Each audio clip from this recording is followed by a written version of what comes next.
We were amazed and said that it was like the enchantments they tell of in the legend of Amadis, on account of the great towers and the temples and the buildings rising from the water, and all of it built of masonry. And some of our soldiers asked whether the things that we saw were not a dream. That was the conquistador Bernal Diaz, remembering the initial sight of the great Aztec city Tenochtitlan on the 8th of November 1519, the date on which the Spanish first saw the great Aztec capital. And Dominic, it's one of the kind of the most romantic and dramatic moments in the whole world history, isn't it? Are you a fan of I am. The drama of this great story? Tom, that's exactly the word I was going to use, romantic. I remember having this book as about a 7 or 8 year old, as a 7 or 8 year old boy. And the men with feathered headdresses, bloody knives, human sacrifice, the sort of Spanish storming in the Aztecs thinking they were gods, all the sort of stereotypes of the Aztec story as we've read them, as we read about it in Britain. And the Aztecs thinking that the end of the world was coming. This sort of apocalypse. I mean, it's that apocalypto, isn't it? Okay. I imagine this book was probably written by Mel Gibson as a very young man, maybe. I'm not sure he knows the difference between the Aztecs and the Mayas, but that's a whole different issue. Well, it is one of the great stories. But it is also a story that we perhaps, particularly in Europe, tend to see through the eyes of the Spanish. And of course, the Aztecs are one of the most remarkable, one of the most creative civilizations that's ever existed. But it's hard for us, I think, to see them as they saw themselves. And so that's why I'm massively excited that our very first transatlantic guest, our first American guest on the show, we have Camilla Townsend, whose book came out last year, Fifth Son, A New History of the Aztecs, was absolutely the best book that I read last year. I read it kind of just before Christmas.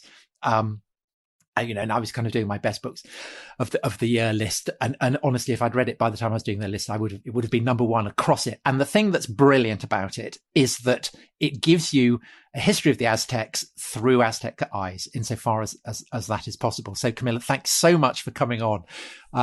Absolutely delighted that you've agreed to come and join us and talk to us about the Aztecs. Oh, thank you so much. The honor really is mine. I'm delighted to be here. So Dominic and I gave a perhaps not entirely accurate account of the Spanish conquest there.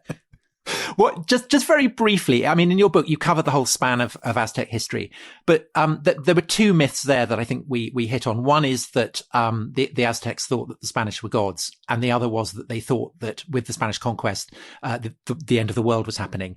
And you demonstrate pretty conclusively that neither of those were true. Right. You have hit very much on the sort of stereotypical view of their history as it's told not only in Europe, but here in the United States and to some extent even in Mexico as well. The truth was, I would say, both more mundane and more spectacular. They were originally a people from what is today the American Southwest. They shared common ancestors with people that are famous here, like the Hopi, and they came down over the course of a couple hundred years, a little bit like Genghis Khan coming down into China, and gradually these Nahuatl-speaking people, the Aztec language-speaking people, took over the Central Valley of Mexico. There had been great high civilizations, farming peoples there before, but these guys were conquerors, and they took over the valley. They had been sort of the rulers par excellence, the most powerful guys in Mexico for about 100 years when the Spaniards arrived. And they put up a fight. There is no evidence that they actually thought Cortez or anyone with him was a god. There was quite a war. It was a really tough urban combat the whole war took a couple of years, but within the city, a couple of months. Many died. The diseases that the Europeans brought with them helped, although they were not the defining factor.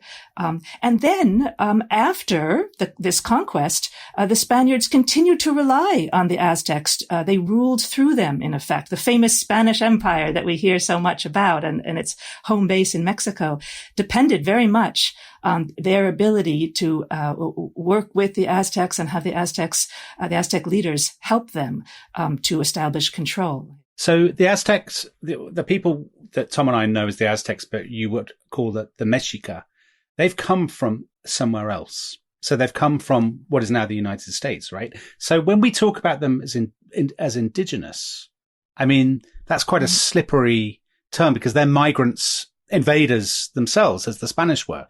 They were migrant invaders, although it was their ancestors. That is, the people that Cortés and his fellows met had been living there then. They'd been living on the island where they were for 100 years, and they had been in that area for a couple hundred years. But their ancestors, their immediate ancestors, were migrants from what is today the United States. And those people were migrants from further north. That is, it was Asian peoples who came across the Bering Strait. There was a land bridge at the time during the Ice Ages.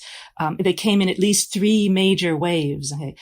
So there has been some political discussion of that here in the United States. Well, we say these people are indigenous, but in fact, they originally came from Asia. But I think when people have been present for at least 10,000 years longer than any Europeans who have ever touched foot on the land, we can say that they are indigenous. And Camilla, the story of how the Aztecs and Mexica come to what is now central Mexico, we know this because the descendants of the Aztecs wrote this down? I mean, yes. Well, we know it in 3 ways. Archaeologists look at pottery, etc., styles of remnants of their civilization, and they can tell, which culture went where by roughly when. We know it because the linguists help us. People who study historical linguistics, they're the ones who have shown how many waves of migrants came. Okay, and then we mostly know it in the details that we know it because the Nahuas, or the people who spoke Nahuatl, okay, the Aztecs, okay, they did write down their histories. They wrote them down in pictoglyphs before the Europeans arrived. And after the Europeans arrived, they took the Roman alphabet that they had been taught so that they could read the Bible. And they went home, these young scholars, young students went home and spoke to their uncles and grandfathers and grandmothers and said, please tell me the history, or tell me the prayer, tell me the story that you used to tell. And they wrote it, they sounded it out, they transcribed it, they wrote it down using the Roman alphabet, but in their own language. So if we study Nahuatl, and I have studied Nahuatl for more than 20 years now, we can read these, full-throated expressions, complex stories, poems, even some religious utterings, etc. I mean, and I think that's why I found your book so revelatory, but also so moving. Because if you study Roman history, basically what you know about the Gauls or the Germans comes from Roman writers, and you can match it up perhaps with archaeology or whatever. But you don't have Gallic accounts of Caesar's conquest. You don't have the Germans saying where they thought they came from. But kind of with this, suddenly people who've been conquered and who essentially, their identity has long been suppressed, are being given a voice in your book. And it's incredibly moving and powerful to hear them speak. I think what has grabbed you, what you have found compelling, is really the same element that grabbed me, or that I found compelling. That is, it's almost as if we're parachuting in to some remarkable situation that, as you say, has existed in other times and places, but usually is so buried over in the layers of time and writing that we don't have direct access or direct window to it. But these people, who had not been sedentary for very long, who were farmers, but still were also partly hunters, who were still living in some very ancient ways, were there in the 1500s, learned to write, and wrote all sorts of things about how, all sorts of stories that we now can read and hence listen to, in a way that, as you say, we can't do for the Gauls or even for the ancient Britons. It's really quite remarkable, the clash of difference that one is able to see, and yet the commonalities too, between people who have been sedentary for millennia and those who haven't. So it's fascinating. Yes. Camilla, before we come back to the conquest and their reactions to the conquest, I just wanted to ask a question, because we've had tons of questions from listeners about their own sense of their past. So they've made this journey and they've come to the Central Valley in Mexico. And one of our listeners, Joshua Terry, has asked how much are they aware of preceding cultures like the Olmec or the Maya. A listener called Pharaoh Man has asked about the Toltecs. So how much do they have a sense of themselves as how much are they a break? And how much are they the heirs to previous sort of Mesoamerican civilizations? The Aztecs are fascinating because they see themselves both as chichimeca, meaning sort of savage people, wild people, people with bows and arrows, tough guys, okay, who came down from the north, but also the heirs of the people who have been living as sort of high culture, civilized farmers in central Mexico for centuries. And that is because they intermarried with them. These were mostly male or even in some cases all male groups that were on the move rapidly, making war, moving to the south. And everywhere they went, they intermarried with and became acculturated with the people that where they were arriving, who lived where they were arriving. So they felt themselves to be the heirs of both. And in their writings, you see them take great pride in being Toltecs, artists, people of the valley, and also Chichimecs, savage warriors. Okay? They like both halves of themselves. So is it a bit like Anglo-Saxons or Franks going to Rome and feeling both they are barbarians, but they are also the heirs of this remarkable city? I do think so. I think that's a very good analogy, right? And feeling truly proud of both sides. Because the Aztec kings would go on pilgrimage, wouldn't they, to Teotihuacan, which is this a kind of, I mean, it was built at the same time as ancient Rome, isn't it? It's first millennium AD. I mean, this kind of astonishing pyramids and then abandoned for mysterious reasons. The most remarkable preceding culture was definitely Teotihuacan, which is actually a Nahuatl or Aztec word, sort of place where gods come into being, in effect. God, such a great name. Yes, right. And we still know it by the Aztec word because we don't know what language the people who actually lived there even spoke. Wow. We don't even know we can't be sure. It may have been a related language. That is, they too may have spoken a language that had come from what is now the American Southwest, but we can't be certain. And so the Aztecs clearly were very much aware of this place. It had fallen into decline mysteriously, as Tom has said, before they arrived, but the archaeological remains were still so large and so impressive, that it was as almost a tourist site, if you can use that word anachronistically. That I guess pilgrimage, your word is better, Tom. They would make pilgrimages to go and see it. I guess it's kind of holy, isn't it? Absolutely. It was ghost haunted, but they placed their own origin myth right there. That is, they said this is where it all began. Okay. They also knew that they came as humans down from the north. Those real stories, real histories were still present in their minds. But when they told the story of the beginning of this fifth age, the fifth sun, my book title is the fifth sun, they felt that we were living under the fifth sun, and they felt that sun had been born at this incredibly miraculous place in the heart of the Valley of Mexico. And what do the people who live round about think of them? Do they think of them as intruders, as bullies, as what? It's complicated. On one level, yes, the Aztecs were intruders and bullies. And, their people, the indigenous people of Mexico are famous for having allied with Cortez, when he arrived. On the other hand, the Aztecs were very good at, sort of working with the people that they were conquering and intermixing with. And they intermarried with the royal houses, the noble lineages of many different surrounding communities. So the people in the very heart of the Central Valley who lived around the Great Lake. The Aztecs lived on an island in the middle of this Great Lake. Many of them felt that they were part and parcel of a sort of a state, we might say, of a great government. And many of them had voices in the council. So it really isn't true that all indigenous people all around hated the Aztecs. But the further away you got, the more conquered people felt. And there's no question that some of them were only too happy to ally with the Spaniards. You mentioned about the kind of the myth of how the fifth age begins. So we've got a question from EKG. What does their cosmos look like? How do they think of the sun, moon, and stars? But also broadening that out. You need to kind of understand how they see the cosmos, I guess, to understand their civilization. So what is the myth that they identify with this kind of great abandoned city? What is it that happens there? They felt that their direct ancestor was a guy named Nahuatl, and that the fourth age, the fourth sun, had imploded rather disastrously, and people and all beings, divine, human, animals, those few that survived, were living in utter darkness. And the gods came and said, we need a brave and great being to jump into a fire. And from that will emerge a new sun. From that courage the fire will take and a new sun will emerge. Okay?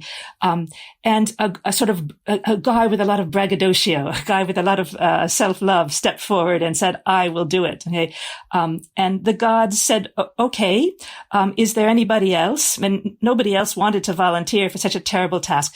But eventually, as one of the gods said, well, we need backup. So they chose Nahuatl, a rather humble guy who didn't want to do it. He didn't want to die, but he thought to himself, well, the gods have been good to me. After all, I've survived, horrible times. Here I am. I need to respond to the call. I need to do what needs doing. So he agreed. And they gave a great costume to the vainglorious guy. And they gave just a little paper crown to the understudy that they had handpicked. Okay. Well, then, of course, as you might imagine, when the time came, the great hero could not find it in himself to jump into the fire and burn himself to death. He tried, he couldn't do it. So the gods turned and stared at Nahuatl, the Aztecs' ancestor, and he didn't want to do it. But he closed his eyes and did what he had to do. He was brave. And of course, from that, he's immolated, but the son is born and the people live forever after. So that really is quite emblematic of the way that they thought about themselves. That is, they thought of themselves as rather humble folk who had lived through desperate times and found the courage to do what needed to be done. They were the last arrivals, actually, of all those streams of people who came down from what will later be the United States. They were the last to arrive, almost like the last group of immigrants to arrive in a crowded area. And so they saw themselves as having been through tough times, having had to be the scrappy guys. And they had survived. They were proud of that. And they create this incredible city. I read the Spanish account, your one, a gloriously beautiful city filled with citizens who had the leisure time and energy to write poetry, create aromatic chocolate drinks, and sometimes debate morality. They grew in power. They had started on that island because nobody else wanted it. It was marshy ground. You couldn't plant corn and beans. But they coaxed some crops from that island, from the earth, and then they took part in wars. They were very clever, very strategic about the alliances that they formed, very good about not allowing different branches of the royal family born of different women, different wives, to start fighting with each other. And so little by little, they took over the whole valley. It helped, actually. It turned out that they were on an island because they could set up a big marketplace there and through canoe traffic could tie together villages scattered all around the edge. It's a bit comparable to ancient Mediterranean history. We all know that the Mediterranean helped merchant trade grow and helped. Or Venice, I guess. I mean, the Spanish do compare it to Venice, don't they? Right. And so when you can reach more territory when you're on the edge of some sort of a sea.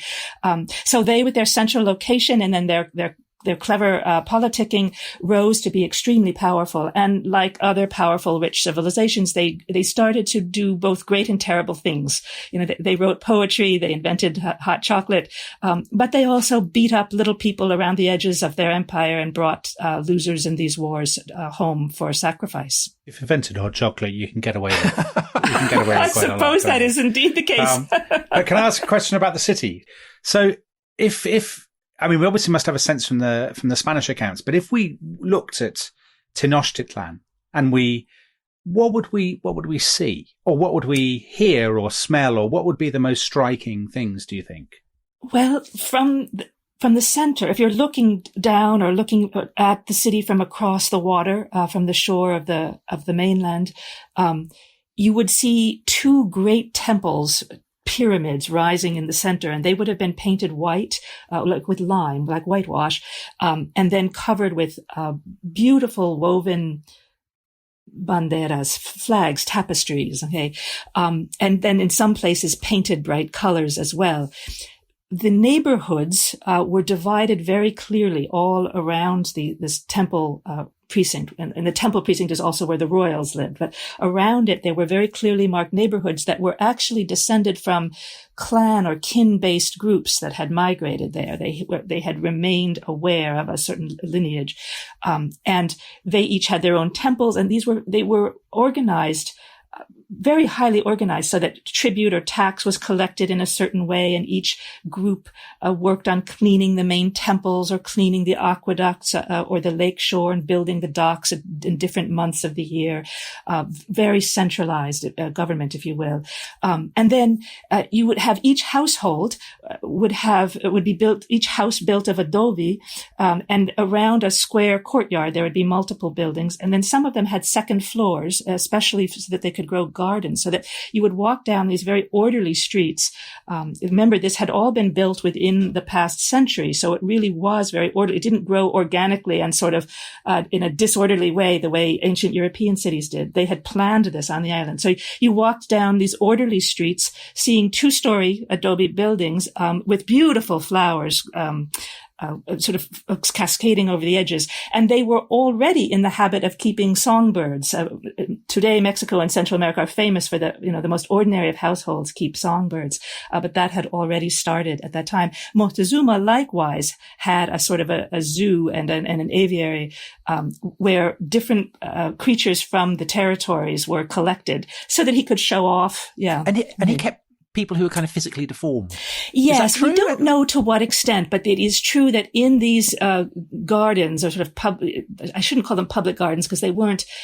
We don't know that they were necessarily open to tourists, so to speak. Okay? But in these royal gardens, there is evidence that some people were kept against their will because they had some remarkable feature, perhaps a dwarf, something like this. But we don't know much about it. Kind of thing. Yeah, a little bit. Yeah. I don't want to exaggerate that too much, though, because we don't know the extent of it. But this stupefying city that I think I read, it was 5 times the size of London under Henry VIII. Is that not true? Is that another of the myths? That turns out to be a myth. Now, that is one that was spread by otherwise reputable historians in the past few decades. But recently, an archaeologist, this was based on numbers that were pure guesswork, that the Spaniards had put together and then the demographers put together. But recently, an archaeologist did the math and realized that, this island they were living on was 5 square miles. We were imputing a density of population that rivals that of Manhattan today, which is patently ridiculous, right? Right. Okay. However, it was very big. We do think there were probably 50,000 people on the island. And if you count all the people in the Central Valley who considered themselves sort of part of this yes. or connected to that city, we might approach sizes like they have talked about. Okay. You see, this is what I wanted you on, because I've got so many kind of garbled facts that I want you to. We all do, and historians have helped with that, I'm sorry to say. Tom, I think we should get into the human sacrifice, because that is. I think we should do that after the break. Okay, fair Don't enough. you? Fair I enough. mean, no, fair enough. Because of course, yes. I mean, I would say about a third I of really the want to know questions about. we've been asked are about the sacrifice, and I know that obviously incredibly important to emphasize the beauty, the sophistication of this civilization, but unfortunately, this is what people do want to know about. No, and we need to talk about both, right? We'd be in denial if we didn't talk about sacrifice. Let's go and have a quick break. Go and make yourself a cup of chocolate, and then when we come back, we will talk human sacrifice.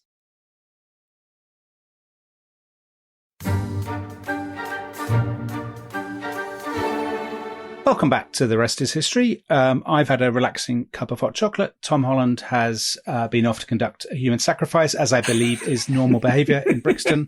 And Camilla Townsend probably hasn't conducted a human sacrifice, but is going to talk to us about human sacrifice, which obviously is the one thing that certainly all British readers associate with the Aztecs. So, Camilla, we've had tons of questions. So here's a good one to kick off with. It's Stefan Jensen, and he says, human sacrifice aside, as if you can put it aside, how different from us were the Aztecs really? Now, the interesting thing about that is that human sacrifice is often the thing that people have used to show that the Aztecs were different, that they were lesser, or that they were some sinister or whatever. So what's the truth? I mean, are they these sort of bloodthirsty characters with this depraved practice, or are they just like us? I would argue strongly that at heart, these people were just like us. Now, it is true. Human sacrifice was a part of their culture. And that must be acknowledged. In recent decades, many of us historians have try to not deny the fact of that, but avoid talking about it because we've been focused on trying to draw attention to other aspects of these people and of their culture. But it must be addressed. It was real. The problem is that we, in the public, we have in general focused only on that aspect of the Aztec culture and thus have distorted it. At heart, at the center of their religion was a notion common to many human cultures. That is that humans owe the gods a great deal. You ought to thank the gods, show your gratitude, give sacrifice to them. We'd be hard pressed to find a religion that didn't have some element of that. And the greatest sacrifice was considered to be human life, especially the life of a beautiful, strong, young warrior. Again, the idea of a young man, a young person giving up his life for his people, for the greater good. This is very common across human civilization.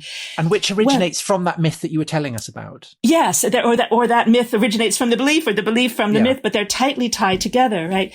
So what happened, and I think scholars, archaeologists believe this happened actually in many parts of the world in ancient times, it's just that we don't have a clear view of it now, was that people gradually began to prefer to sacrifice a prisoner of war, someone taken, an enemy that had been taken, instead of one of their own children, right? I mean, that is rather normal. Okay, we maintain the belief that we must give the gods a great gift, but it doesn't have to be my Mary Beth, right? Well, it'll be these people who attacked us and we defeated, okay?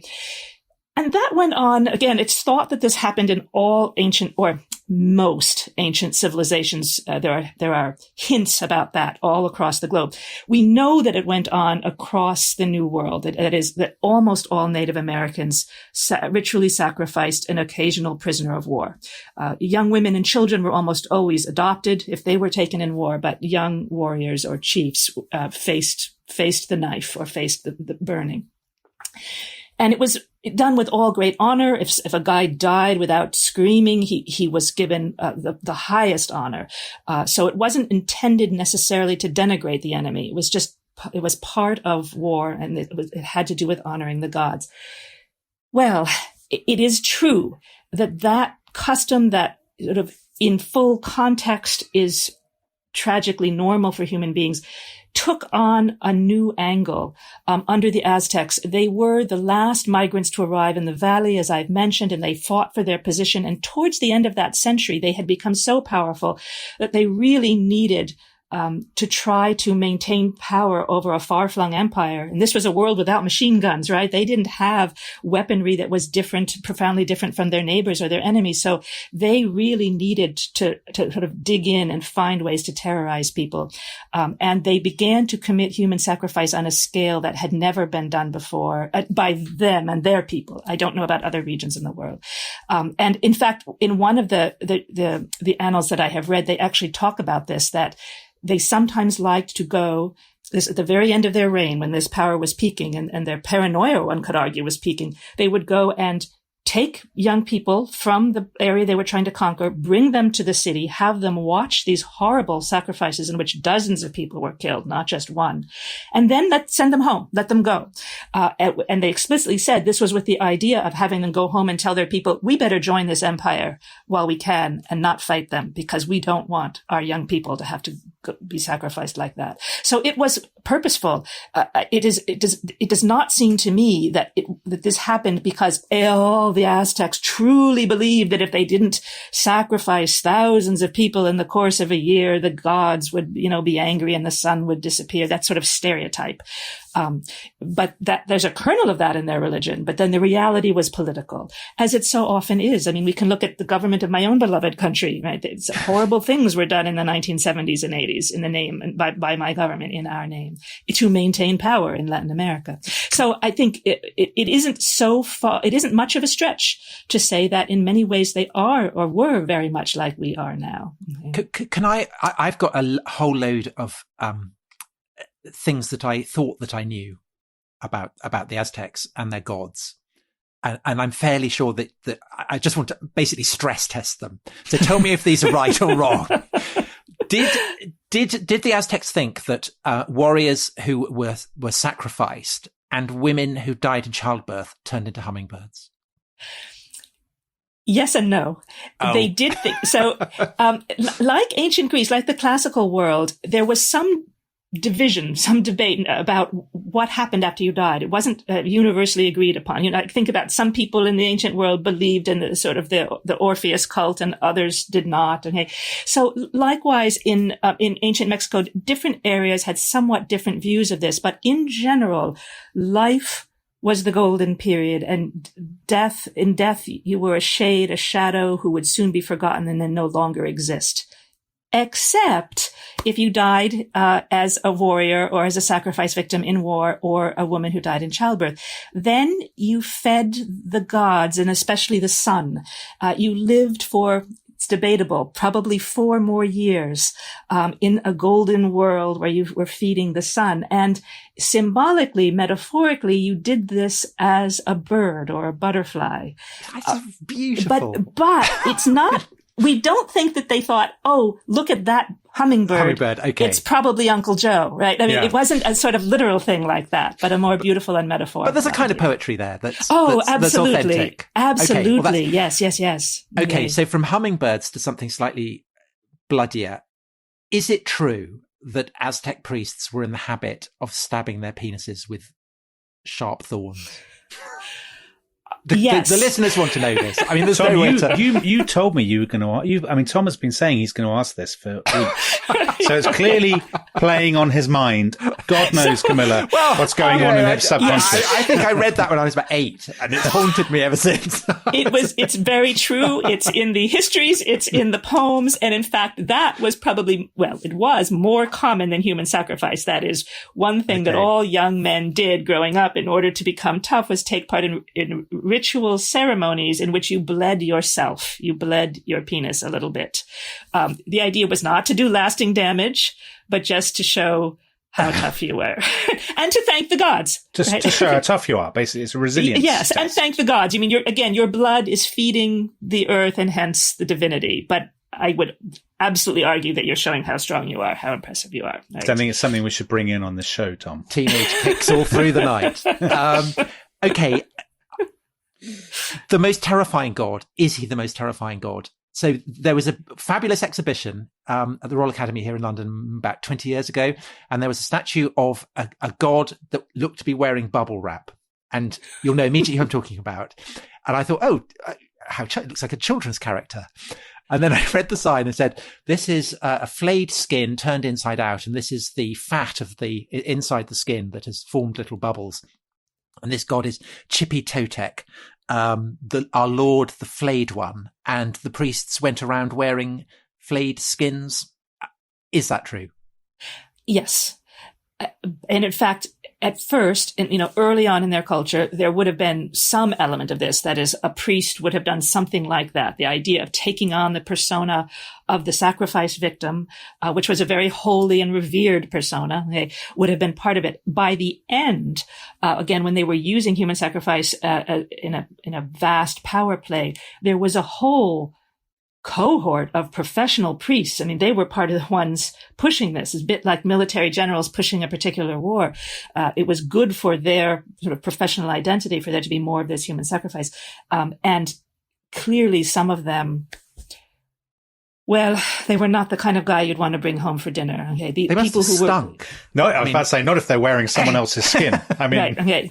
Now, again, keep in mind that at the same time as this was going on, Aztec poets, some of them were singing about the tragic nature of war and the tragedy of life ending and the great beauty of life. So all Aztecs were not the same. I mean, that sounds silly, but my point is some of these priests were real dastardly dudes, but they were all Aztecs weren't like that. Dominic, can I just read Denver Brito's question because he says, do we know of sentiment against sacrifice among the Aztecs? That's exactly what I was going to ask. Oh, sorry, Dominic. Is there a debate? Is there a debate within Aztec? Do we have evidence, textual evidence of an actual debate within Aztec? We do. I guess I wouldn't go so far as to say that there was any sort of formalized debate, but just that within these songs that are a bit different from the histories. The songs are the poems, but they were sung aloud.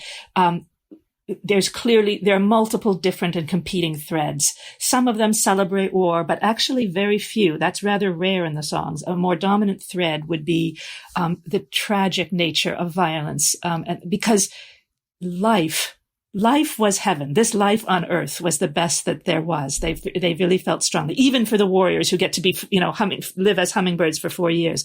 Life was what they continuously spoke with reverence and joy about. Life was what you were supposed to be the best human that you can, because this is it, folks. Okay.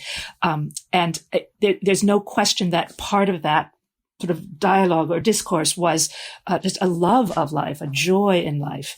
All sorts of metaphors were used, comparing to flowers, etc. So the idea that it was good to have to kill the enemy, I don't think I've ever come across that. You do find it's good that we won. But in terms of all the death and human sacrifice, the songs talk about it as a sad thing. I would argue that most likely the priests who were by now living on their own in these temple pyramids, they probably were not singing those songs. Okay? They had I think a different view. And I say that based on their actions. We don't have their words. Okay. So, Camilla, one last question about gods. And in some ways, I mean, this is the detail that has haunted me most of all. The god Tlaloc, who is the god of the rain. And is it true that children were particularly sacrificed to him, and that if they cried, then the sacrifice was more efficacious? It is true. That is the myth is that Aztecs ran around killing a lot of women and children. They did not. It was almost always prisoners of war, male prisoners of war, young warriors. However, there were certain ceremonies. There was festival days, religious days went throughout the calendar, and there were certain ones where women died, and there was this one, the ceremony dedicated to Tlaloc, where a handful of children were sacrificed. And there is debate about who these children were. Some scholars have argued that they were, their own children. However, there's no textual evidence of that, and in fact, archaeologists have found that these were always malnourished children. So I would argue strongly that these were undoubtedly also prisoners of war from impoverished areas. Okay, and yes, the idea of crying was it was of ceremonial importance in many ceremonies, many festivals, and even on political occasions. If a chief cried as he uttered a certain statement, that meant he would not break his word. So public tears were important. And yes, when the children cried, it was considered a good sign. There is some evidence that sometimes the children were drugged so that they didn't suffer. But given that there was some hope that the children would cry, I suspect not enough so that they could, remain in ignorance of what was to happen. They had this was not just the Aztecs. Throughout Mexico, and in fact, again, throughout the Americas, prisoners of war being put to death was a known phenomenon to everyone. So there's no question that when these children, women, or warriors were taken in war, they knew what might be their fate. So on that question of how much the Aztecs were familiar with the world beyond them, I mean, obviously they had no idea that Europe existed. But a question from Harold Wilson: how much did the Aztecs know about the Inca and the wider world in general? So were there links with the Inca Empire? This was a world that had only been sedentary, that had only been farming for a couple of millennia. So they were still sort of roughly where the ancient Sumerians or the Mesopotamians were in terms of their technological development. So they had canoes, for example, but they hadn't turned those canoes into sailing vessels. They had some rather simple maps, but they didn't have compasses, etc. So no, they did not have direct knowledge of, vast territories. Their own empire extended as far as today's El Salvador. And it also went up the coast, sort of in the direction of San Diego, although never got that far. Okay. Because they went far in their military exploits, through long distance trade networks, they had heard of other kingdoms. So they were aware that there were other kingdoms out there far, far away, right. But they couldn't have told you, yes.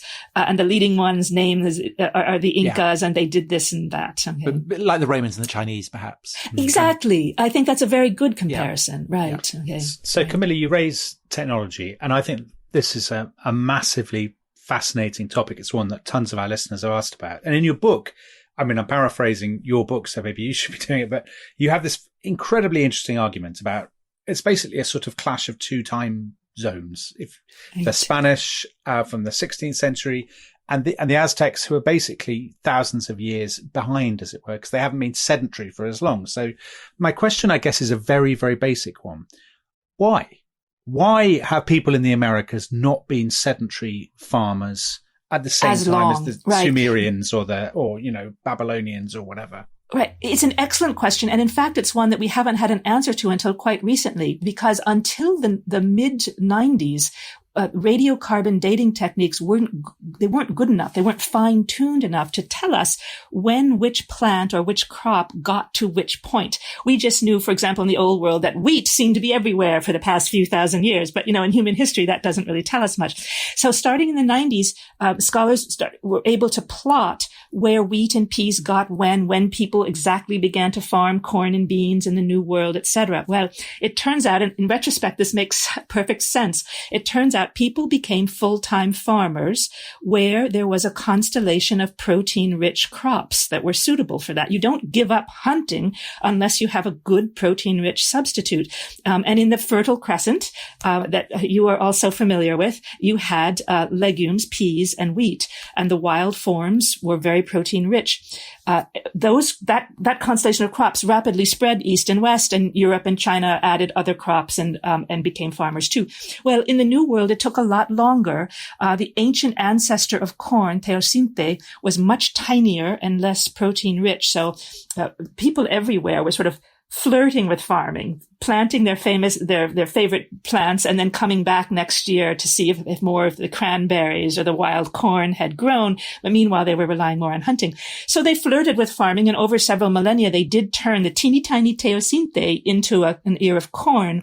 And then at some point, they realized, and this took more time, that if you ate corn on the same day as you ate beans, you had enough protein to live. You didn't have to hunt down a deer. It's like eating a hamburger if you have corn and beans together, but not separately. Wheat and peas on their own are good enough. So it took about 5,000 more years in the New World than in the Old. Not for people to start flirting with farming, as I call it, but for people to really settle down and become full-time farmers. And that didn't make them stupid. Not at all. I mean, the Aztecs I study, the writings that I read, these are the works of some rather brilliant men, especially some of the poems. And I would argue the women were just as smart, but that's another question. But indeed, it's just that they had not been sedentary for nearly as long. So they had not had the same number of millennia to invent all the things that come with sedentary life. You can't have a blacksmith shop or develop a writing system and a tribute system if you're on the move every day. You can only move with what you have on your back, keep on going, hunt the next deer or the next rabbit. So it makes sense. Do you need all that for wheels? Because obviously that's one thing that people always ask about. Where are the wheels? There's a great example. It's not just metallurgy and ships, but the wheel. And in fact, the Incas, for instance, also latecomers to farming, like the Mesoamericans, they had begun to develop a wheel. They had it in certain toys and ritual objects. Obviously, it would not have taken much longer, I would guess another generation or two, for them to start wheeling carts around. Okay. We're not going to go into the detail of the Spanish conquest, because I think we should save that for another episode. I mean, it's such an astonishing story. But on that topic, there is a question here from Kostas Koufaris. If the Aztecs had had another couple of centuries to advance technologically and administratively, might they have been able to hold the Spaniards off? And a question from Victoria Adams. Could there have been a more peaceful, less destructive outcome for the Aztecs, or did disease mean that first contact with the Spaniards was going to end very badly for them? So I guess the question is, was there any way in which, once the Spanish had reached Mexico, that the Aztec Empire could have survived? I don't think so. You can't, no matter how brilliant you are, I guess that word meant something different to me than it does to you, but no matter how intelligent and savvy you are, you can't make up on your own for a 5,000-year technological differential.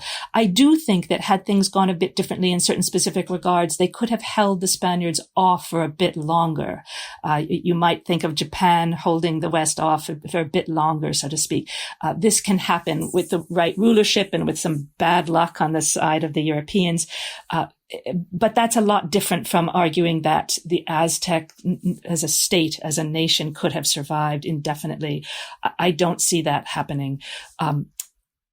As for having accomplished the whole shift, the whole conquest, or the whole set of events more peacefully, I suppose it might have been possible. One of the indigenous women who was pressed into translating for Cortés, Malinche or Doña Marina, she seems to have worked quite hard to save indigenous lives by telling people, work with these guys, be their partner rather than their enemy, and you can come out ahead. And some of the indigenous villages who took that path did come out ahead of others.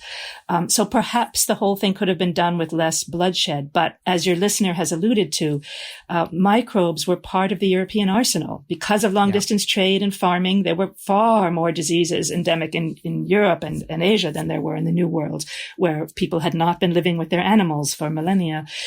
So I think that given the brutal realities of the epidemics, people were going to suffer, even if peace talks had prevented some of the wars.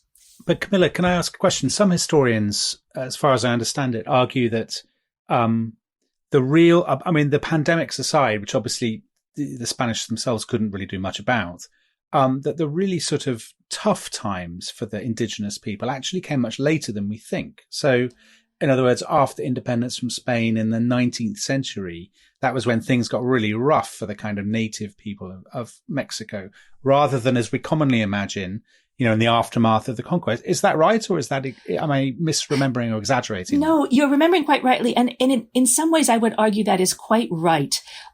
There's no question that the generation or two after conquest was very difficult for the indigenous people. The population dropped because of diseases. They had to accustom themselves to a whole new set of rulers who had no real respect for them. The Aztecs did have respect for the people that they were conquering. So there's no question that we watch sort of precipitous drop or level in knowledge of their ancient cultures, precipitous drop in population. They suffered in the 16th century. It is true, however, that in order to make their empire go round, the Spaniards very cleverly developed a system whereby they called it the dos repúblicas, the two republics. They would rule the people of Spanish descent in one way and the people of indigenous descent in another way. And as long as the indigenous people complied on a certain level, they could even rule themselves. That they could even have indigenous chiefs continue to rule them. And so there was a sort of sense of parallel worlds. There were whole sections of the university devoted to having scholars learn indigenous languages. Why? So that native people could come to court and speak in their own language, for instance. Okay. So one could argue that a sort of stasis was reached, of mutual accommodation over the colonial era that broke completely when they broke from Spain. That in the independence era, all bets were off. The new Republican government said all citizens are equal. There will be no special allowances made for Indians, no indigenous languages in court. You each have the right to have your own land, for example. So show us your title. Well, of course, the indigenous people just had tradition. They didn't have their title. So yes, the average breadbasket, so to speak, of the typical native descended family in Mexico, it really declined dramatically over the 1800s, and hence they ended up being part of the Great Mexican Revolution of the 19 teens. Okay, yeah, Zapata and stuff, right? Absolutely, with Zapata and Pancho Villa, exactly. So you're not wrong, but I wouldn't want to say that the conquest of the 16th century was a cakewalk. That had its own challenges, right? And we talked about this right at the beginning with the kind of the myths that are commonly believed, and the assumption is that the Aztecs thought that the world was ending, and you very powerfully and movingly demonstrate that was not the case, because they didn't have time for that kind of myth making. Right. They were trying to stay alive. Right. They were trying to stay alive. First, they were trying to win the war against the Spaniards. And then when that became impossible, they were trying to stay alive. Then they were trying to keep their culture alive, writing down all these histories. And thank goodness they did. I have come across, and all the reading I've done over these 2 decades now, no evidence that they thought the world was going to end. There was one period in the 1580s when the disease had taken such a toll, generation after generation, that they began to worry a bit. Will our population someday disappear? That was as close as they ever came to thinking that the world would end. No vision of apocalypse, right? Yeah. Well, I noted it down when I read it. Those Aztecs who lived through the war with the Spaniards and then survived the first great epidemic of European diseases found to their surprise that the sun continued to rise and set, and that they still had to face the rest of their lives. And I think that that's a perfect note on which to end, a kind of bittersweet note of kind of mingled despair and survival. So Camilla, thanks so much for coming on the show. Really, really appreciate it. Yeah, it's been fascinating. Thank you so much. For listeners, Camilla's book is The Fifth Sun, A New History of the Aztecs. Honestly, one of the most fascinating, eye-opening, moving history books I've read. Can't recommend it highly enough. So thank you very much for listening. Thank you. Bye-bye. Bye-bye.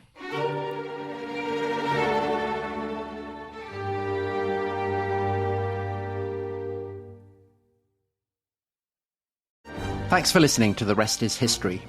For bonus episodes, early access, ad-free listening, and access to our chat community, please sign up at restishistorypod.com.